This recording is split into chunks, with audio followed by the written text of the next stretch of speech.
corações soberbos perante um Deus de amor. Corações soberbos perante um Deus de amor. Você talvez não tenha essa experiência. Abra sua Bíblia em Mateus capítulo 19, 16, 23. Mateus 19. Eu acho que você, ou pelo menos, você não deve ter tido a experiência que eu tive em dar aula e, sobretudo, aplicar prova, né? Quando você aplica prova, você fala assim: fulano, olha para a sua prova. Aí a pessoa levanta a cabeça, vira e fala: eu, professor? Eu? Né? Vou ler de novo, para o seu coração começar a se preparar, porque Deus vai passar o rodinho. Corações soberbos perante um Deus de amor. Amém? Mateus 19, versículo 16 em diante, diz a palavra do Senhor.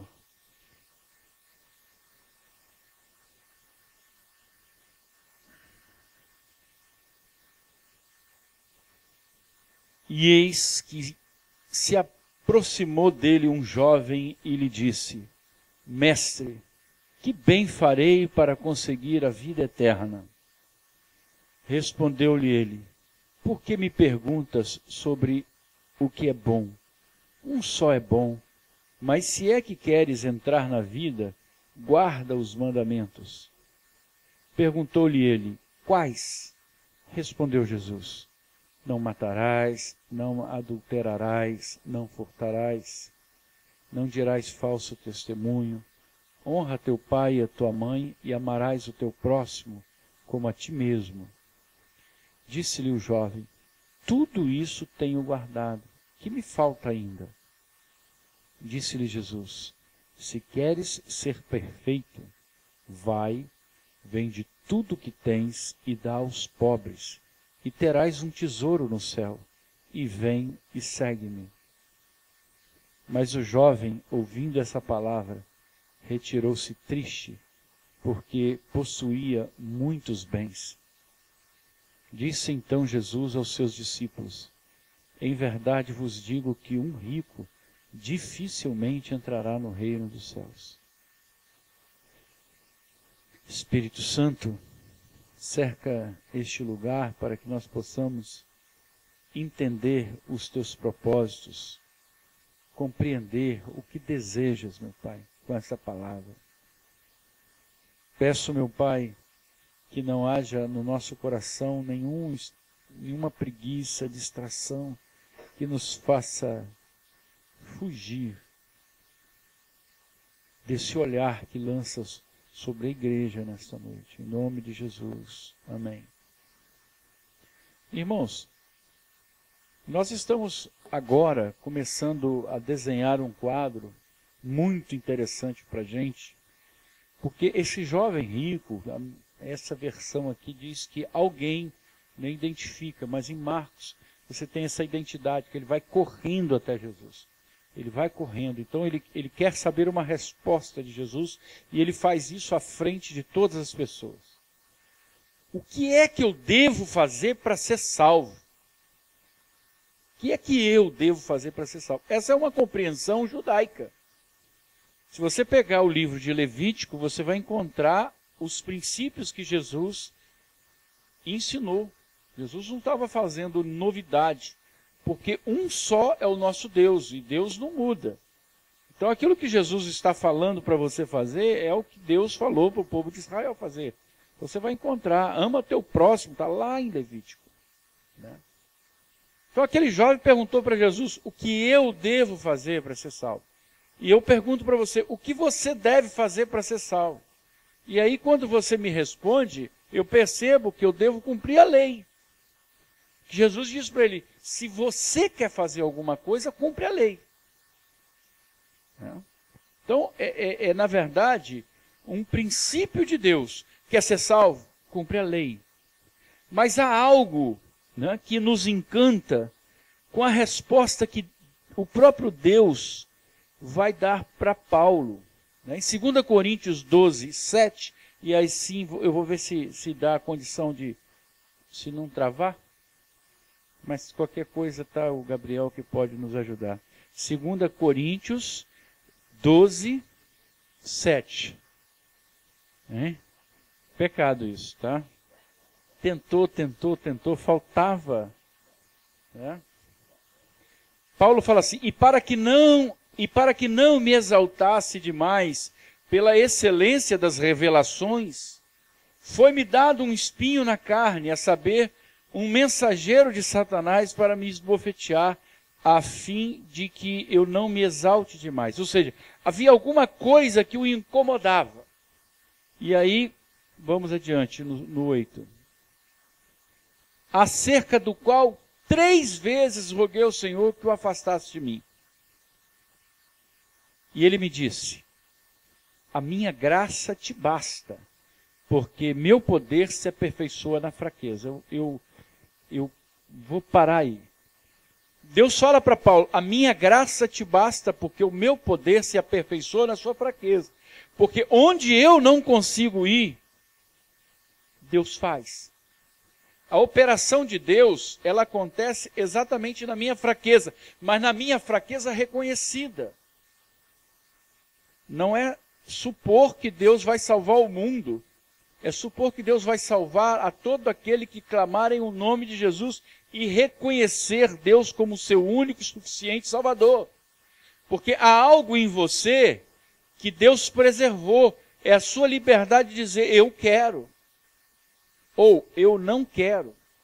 Esse não pode deter o poder de Deus, porque você precisa escolher qual é o caminho que você quer seguir.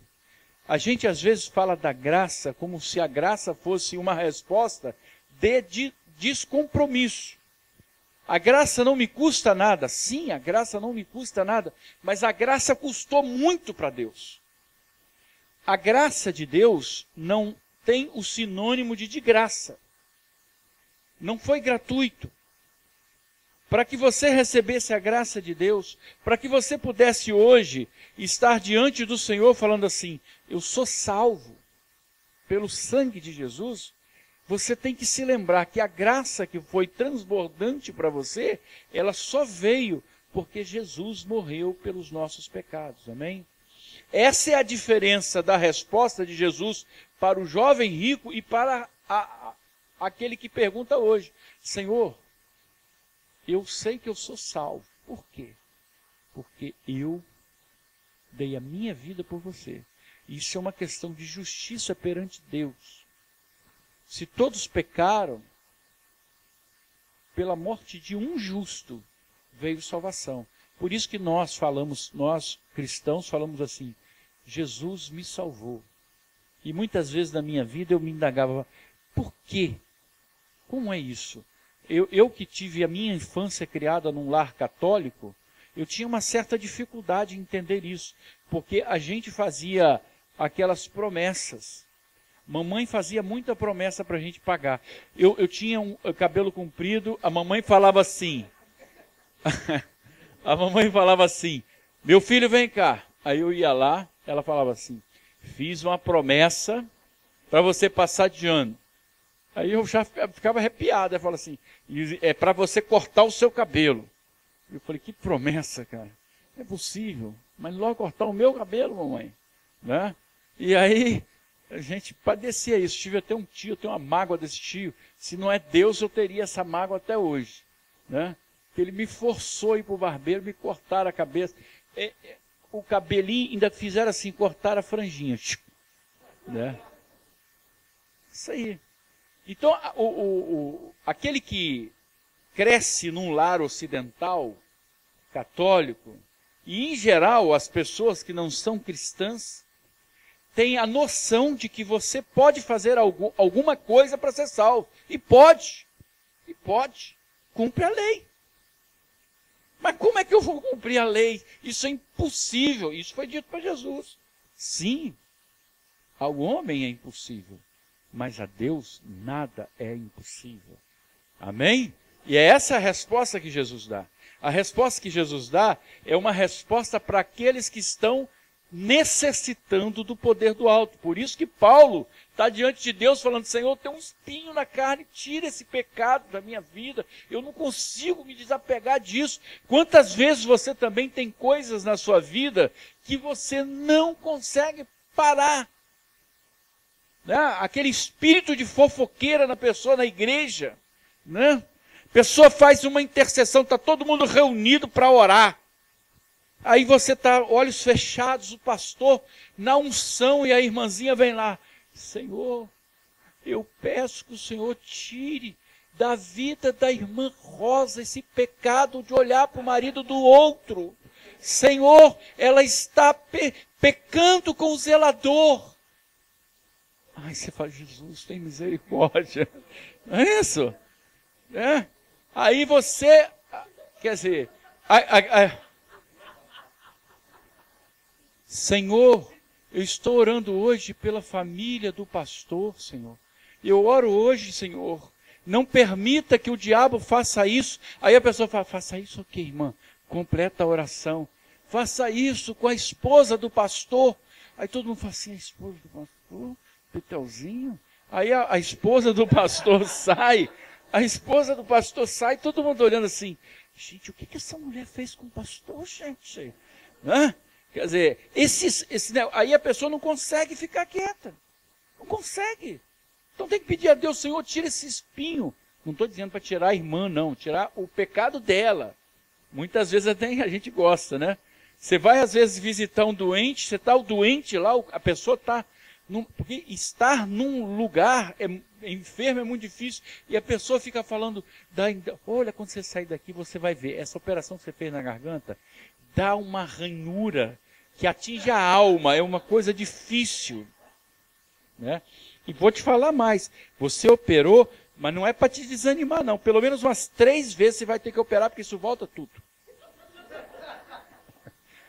Aí você fala, tá bom. Né? Tem coisas que você vai pedir, Senhor, tira de mim isso, tira de mim, não o irmão, tá? É o pecado.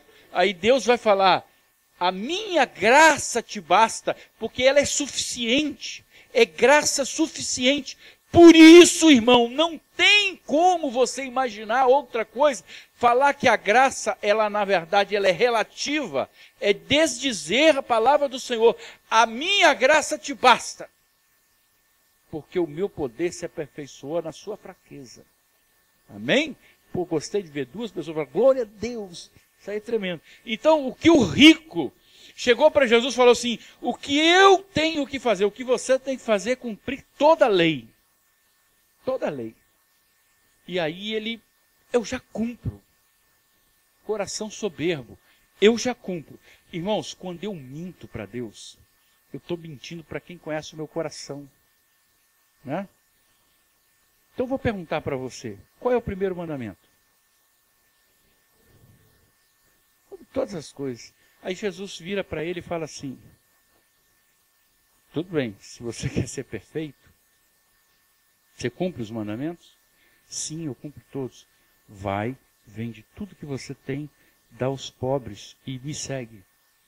Porque aí você vai estar amando a Deus sobre todas as coisas. Aí no coração dele veio a certeza de que ninguém pode plenamente cumprir todas as coisas. Amém? Nós somos pecadores, irmãos. Você sabe que Paulo falava isso, falava assim, eu oro para que o pecado seja afastado da minha vida. Ele falava isso. Maria, quando faz a oração, diz, o meu Salvador, que olhou para mim, porque o pecado está conosco, né? Quando nós fizemos a leitura do Salmo 51, Davi diz, eu nasci em iniquidade, e em pecado minha mãe me concebeu. Salmo 51, versículo 5, porque nós estamos sendo gerados com a natureza do pecado. Irmãos, preste atenção na pergunta que eu vou fazer e leve a sério essa pergunta. Sobretudo, na resposta. Adão tinha umbigo? Isso é muito sério. Isso é muito profundo. Você sabe por quê, irmãos? Porque, na verdade, você vai olhar e falar assim, a natureza de Adão era outra. Não era essa a natureza. Nós perdemos a natureza divina porque nós nos tornamos, assim, geração humana, carnal. Por isso que Jesus fala que a carne é fraca. Porque nós somos fracos. Então o pecado domina. José, quando na verdade foi perseguido pela mulher de Potifar, ele correu, largou as vestes e correu. Por quê?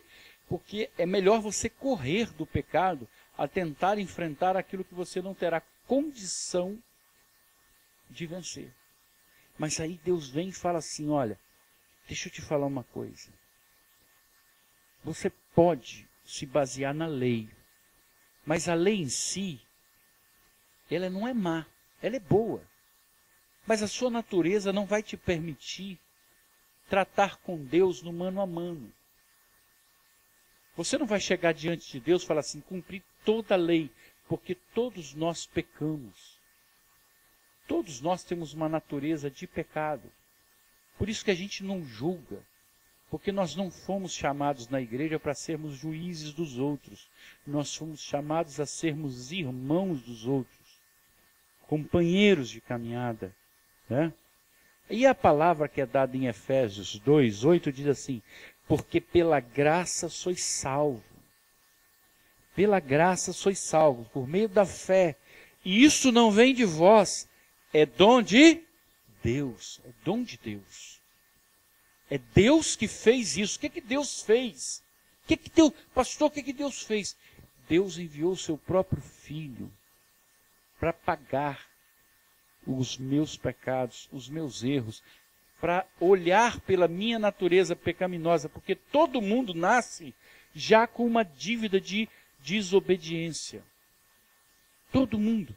E aí Deus amou a cada um de nós de uma forma especial. E diz assim, isso é dom de Deus, não vem das obras para que ninguém se orgulhe.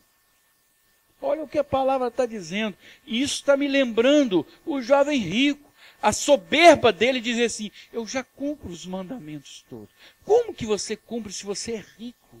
Se você detém para você tanto poder, tanta riqueza, como pode ser isso? Jesus conhecia aquele homem. A palavra diz que Jesus olhou para ele e o amou. Porque Deus olha para você, pecador, com amor. Deus olha para você com amor. Mesmo que você esteja cheio de coisas erradas. E eu estou cheio de coisas erradas. Mas Deus me ama. Deus tem amor por mim. Mas conhece os meus limites. E aí ele fala, não vem das obras para que ninguém se orgulhe. Para que você não diga, eu vou pagar uma promessa agora, eu vou subir as escadarias da Penha. Já ouviram falar da escadaria da Penha, né? Quem é capixaba já ouviu. Antigamente se fazia muito isso. Você colocava uma cruz nas costas e ia subindo de joelhos as escadarias. Tem pessoas que percorrem avenidas fazendo promessa. Irmãos, Deus não quer sacrifício. Porque o único sacrifício que era necessário foi a morte de Jesus na cruz. E ele cumpriu isso. O que Deus quer, e aí é muito sério, se a graça foi derramada sobre nós, essa graça, ela não é um prêmio gratuito. Custou muito para Deus. Custou muito.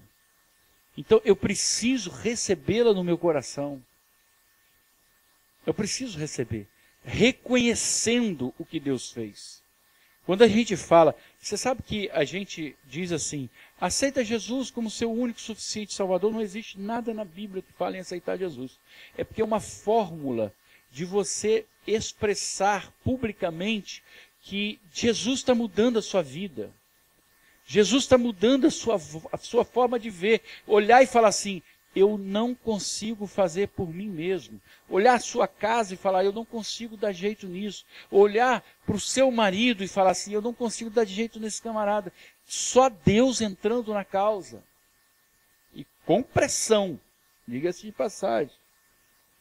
Os limites de nossa capacidade os limites da nossa capacidade são medidas pela lei. Presta atenção, por que existe a lei? Porque eu tenho limites. Mas a lei, ela foi criada para alguém que não pode, por si, resolver, né? Pode um homem que caiu no fundo de um poço dar jeito de sair? Não. Ele está lá no fundo do poço, ele não tem recurso. Somos nós, sem recurso. Então o que precisa? Precisa de alguém lançar a corda. Fala assim, ô amigo, toma a corda. A graça é a corda. E onde está você, irmão?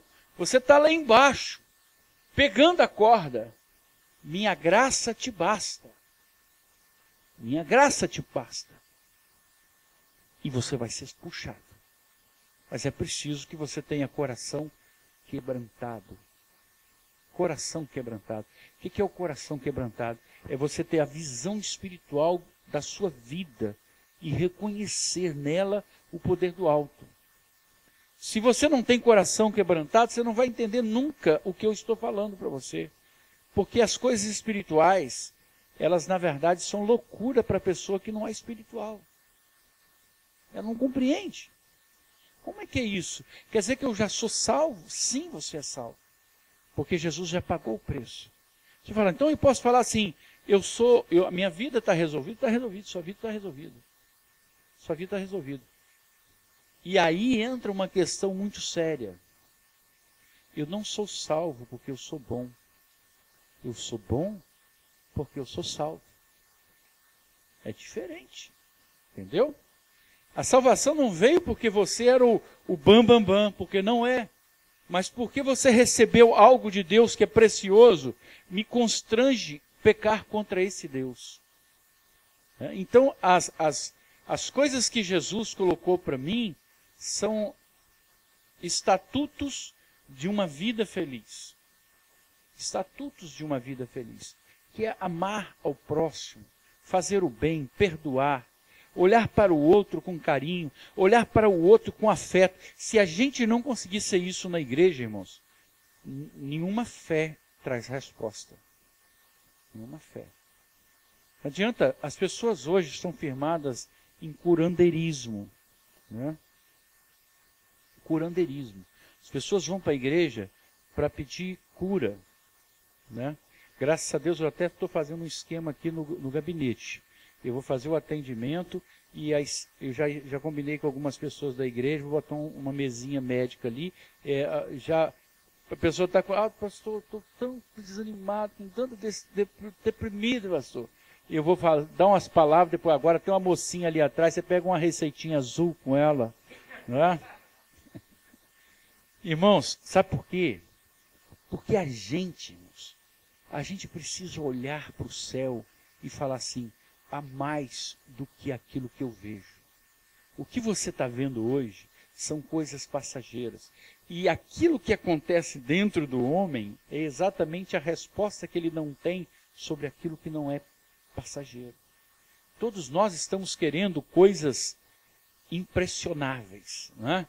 As pessoas querem ter uma roupa bonita, carrão, o prédio bonito. Eu morava aqui na Álvaro de Azevedo, num prédiozinho sem garagem, construído, devia ser em 1930.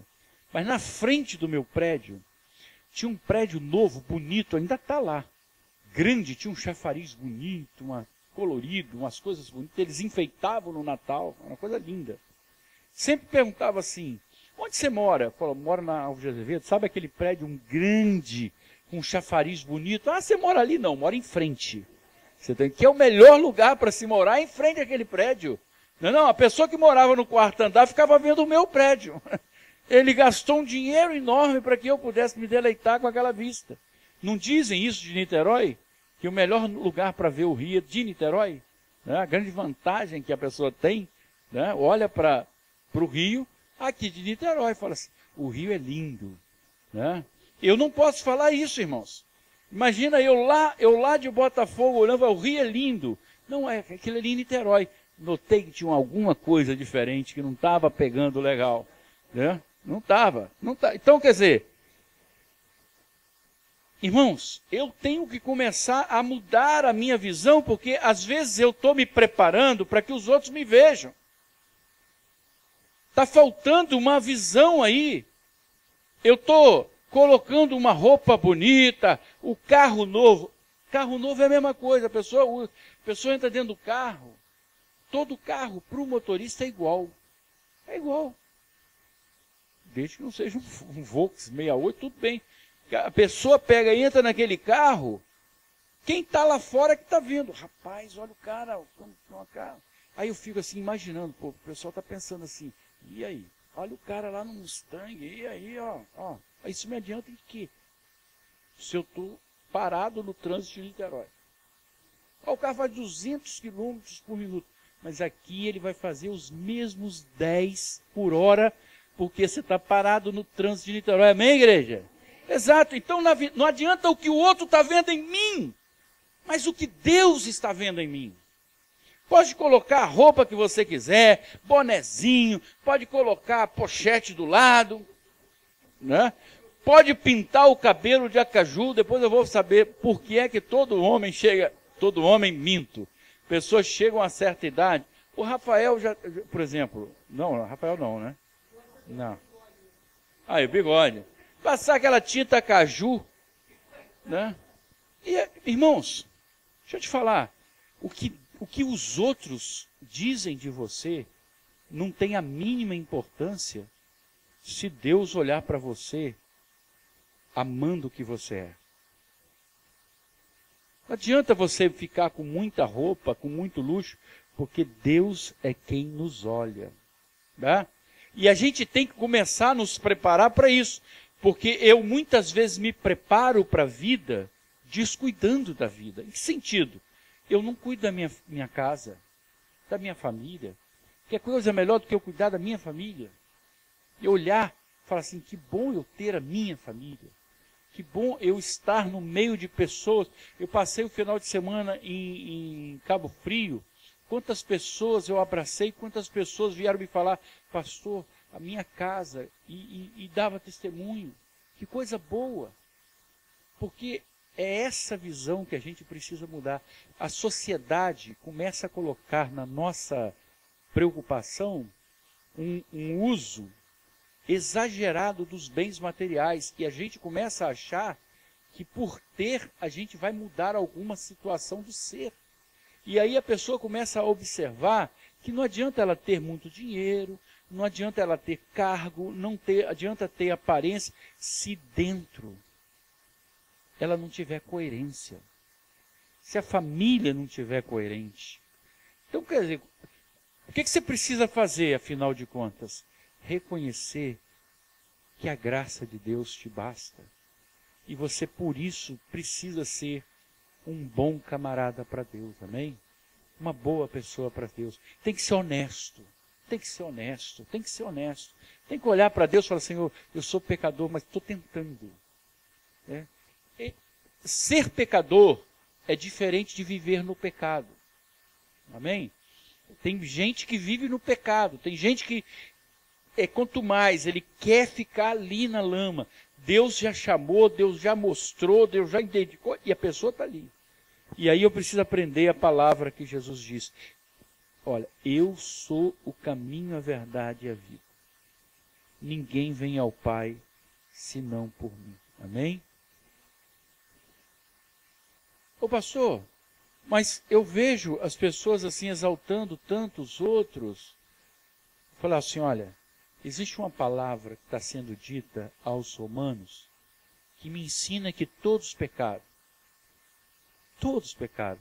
O jovem rico, ele também pecou. Que a palavra diz assim, porque todos pecaram e destituídos estão da glória de Deus, sendo justificados gratuitamente pela sua graça, pela redenção que há em Cristo Jesus. Pelo preço de Jesus eu fui salvo. Esse meu pecado natural, ele foi transformado. A minha antiga natureza, ela deixa de existir à medida que eu me alimento do sangue de Jesus. Na medida que eu estou revestido da graça, eu já não posso ser tido como um pecador. Na verdade, eu estou cheio da graça de Deus, amém? Por isso que quando o crente falava assim, eu sou salvo, eu lá da minha vida, de fora dizia assim, esse cara é pretensioso, falando assim, eu sou salvo, porque eu tinha assim, eu interpretava salvo, perfeito. Salvo, cumpridor de todas as regras da lei. Então eu achava que o cara, quando falava assim, sou salvo, ele falava isso porque ele era perfeito. Não é. Ele fala, eu sou salvo porque imperfeito. E imperfeito lavado no sangue do Cordeiro. Amém? Glória a Deus. Então, ninguém pode me acusar, porque Deus me restaurou. Deus me resgatou. Esse jovem aqui, ele vai chegar para Jesus e falar, o que eu devo fazer? Se você me perguntar, pastor, o que eu devo fazer? Eu vou falar assim, olha, você vai amanhecer o dia cumpridor da lei. Ah, isso vai me trazer salvação? Vai.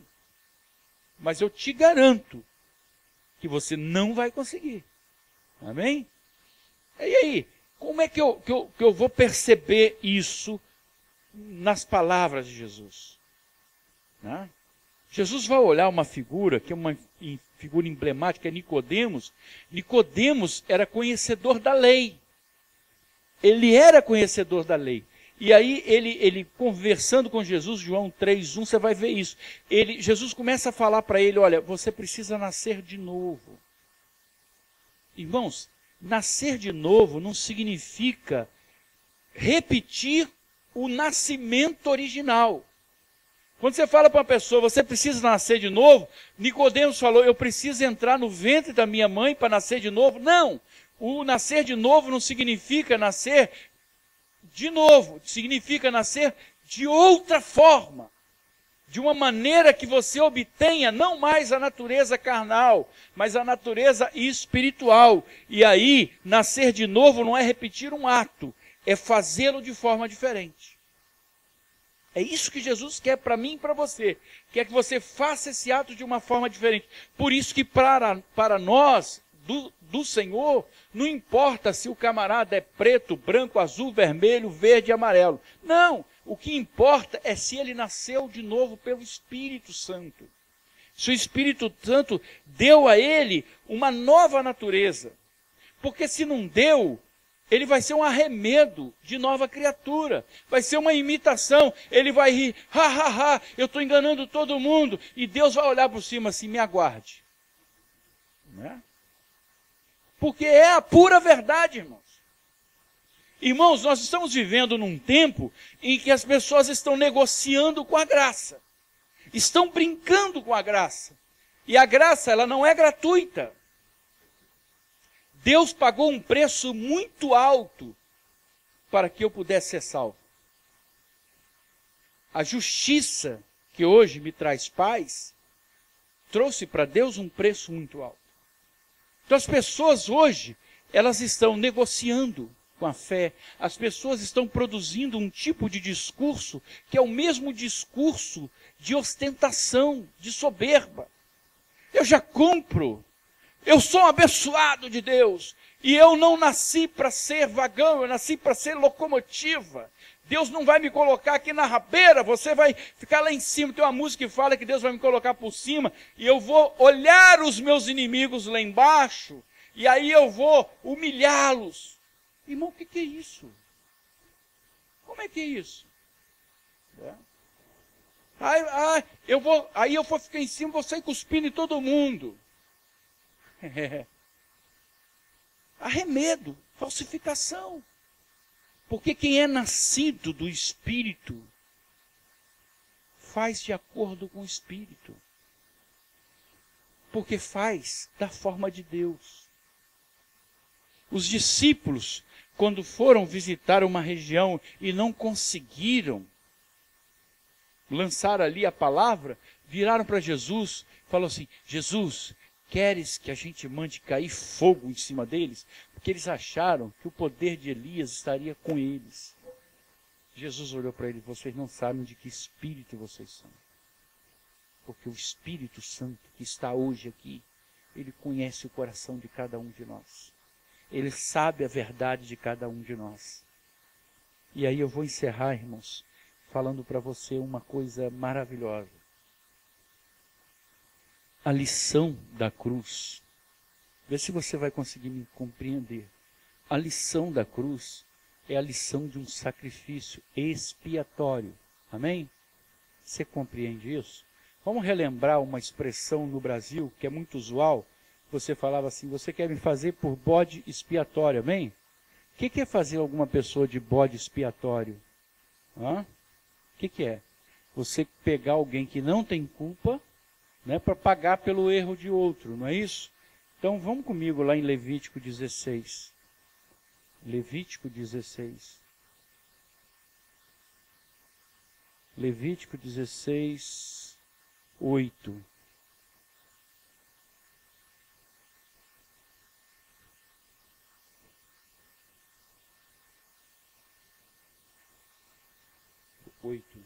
Isso. Disse mais Moisés a Corá, Levítico. Eu leio aqui. Lançarás sorte sobre os 2 bodes, uma para o Senhor e a outra para o bode emissário. Então qual era a regra? Pega 2 bodes, um você vai sacrificar, o sangue desse primeiro bode, você vai levar lá para o templo, e do outro você vai colocar esse bode vivo, vai colocar a mão sobre ele, e ele vai levar os pecados de Israel para o deserto. Um sacrificado pelo sangue, você está expiando os pecados de Israel ali. O outro que você vai soltar para o deserto, você vai levar sobre aquele bode os pecados de Israel. Isso aconteceu em Levítico 16. Deixa eu te falar. O mesmo Deus que legisla aqui, legislou sobre Jesus quando disse, Ele fez um sacrifício de expiação. Significa que o bode, essa figura que morre, essa figura que leva sobre ele os pecados do mundo, é o mesmo Jesus que está fazendo aquilo que devia ser feito por mim. Hein?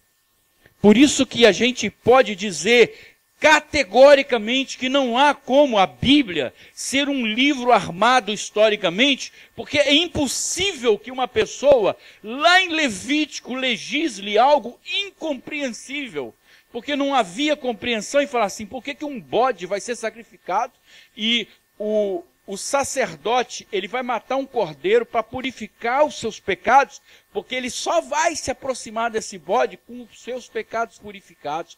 Ele vai matar esse bode e o outro ele vai soltar no deserto, que morra no deserto, não volta. Mas ambos vão com os pecados de Israel. Irmãos, isso Deus estava ensinando para Israel o que ele ia fazer. Hoje eu posso falar para você, os pecados que pesam sobre mim, Jesus levou na cruz do Calvário. É isso que o eunuco não estava compreendendo. Quando Filipe vai ensinar para o eunuco no deserto de Gaza sobre Jesus, o eunuco estava lendo Isaías 53. E Isaías 53 está dizendo exatamente isso. Ele levou sobre si as nossas dores, os nossos pecados. E aí o eunuco não compreendia, mas como é que é isso? E foi aí que Filipe foi explicar para ele. O que Isaías está dizendo é que Jesus levou sobre si os nossos pecados, a nossa natureza, as nossas enfermidades. De tal maneira que hoje ninguém pode mais se dizer culpado, porque as nossas culpas foram cravadas na cruz. São 3 momentos que Deus está nos ensinando que aquilo que era para ser feito, Ele fez, e por isso que pela graça você é salvo. Pela graça, porque Deus ama você. Amém? Deus ama você. Deus quer você aqui. Deus não quer você de uma maneira especialmente perfeita, porque Ele sabe quem é você. Mas Deus quer que você saiba isso. Ele sabe quem é você. Ele sabe dos seus pecados, das suas limitações, das suas fantasias. Irmãos, igreja é abstração. Se eu não conseguir realizar a vida de Deus na minha vida. Não adianta você falar, eu sou da igreja tal, eu sou da igreja Y, porque isso não diz nada para Deus. Não diz nada para Deus. O evangelho que Jesus veio anunciar é o evangelho do reino. Sabe o que significa? Não há reino na igreja. Há reino nas pessoas da igreja. Há reino na sua vida.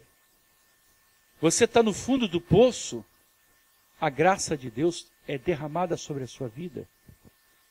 Pastor, da igreja eu sou o mais pecador. Não mais que eu.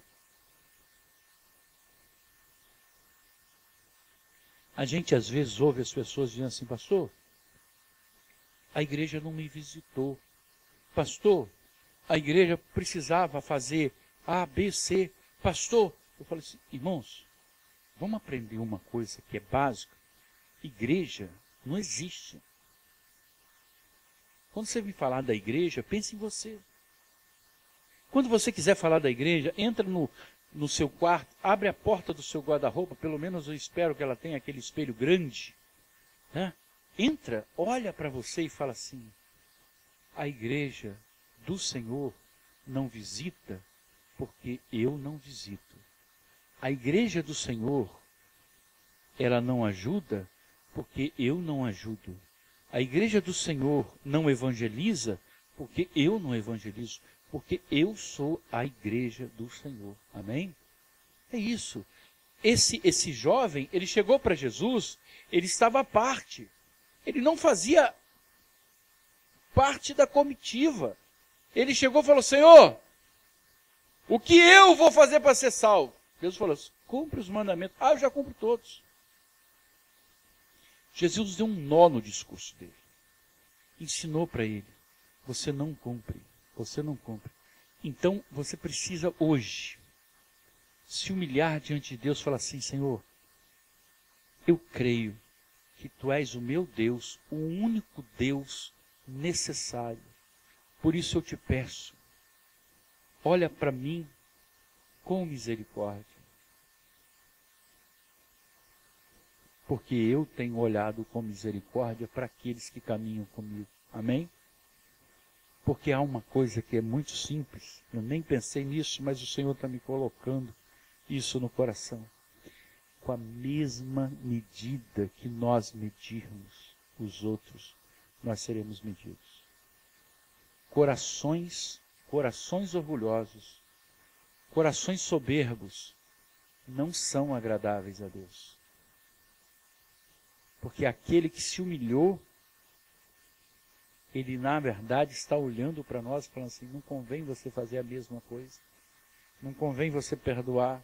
Não convém você recuar. Não convém você reconhecer que você é pequeno demais diante de mim. A resposta de Deus para Jó foi assim. Quem é você? Você estava aqui quando eu criei todo o universo? Você estava aqui? Quando eu coloquei o firmamento, você estava aqui? Porque nós não estamos. Você que se apega às coisas materiais, amigo, deixa eu te falar, a ciência, a fortuna, o poder que nós temos não dura 100 anos. Não dura 100 anos. Pessoas que foram poderosas estão hoje debaixo de 7 palmos de terra. Só o amor de Deus é perene. Só Ele se perpetua. Só Ele nos amou de forma tão especial. Por que hoje eu deveria levantar a minha serviço e falar assim, não, eu sou bom demais para servir a um Deus. Não, na verdade, eu tenho que olhar para Deus e falar, Senhor, eu sou um coração soberbo ante um Deus amoroso e eu não resisto ao Teu amor. Eu me dobro ao Teu amor. Foi isso que aconteceu com Paulo. Paulo olhou e falou, Senhor, eu sou pecador. Eu estou pedindo, Senhor, tira esses pecados de mim. Me faz uma pessoa perfeita, sem espinhos. E Deus falou assim, olha, a minha graça te basta. Porque o meu amor se aperfeiçoa. O meu poder, a minha força, na sua fraqueza. É quando você está fraco, é nesse momento que eu me sinto necessário na sua vida, Paulo. Nós vamos orar agora. Nós vamos orar. Esse é o momento que mais eu preciso quebrantar o meu coração diante de Deus para falar assim: Senhor,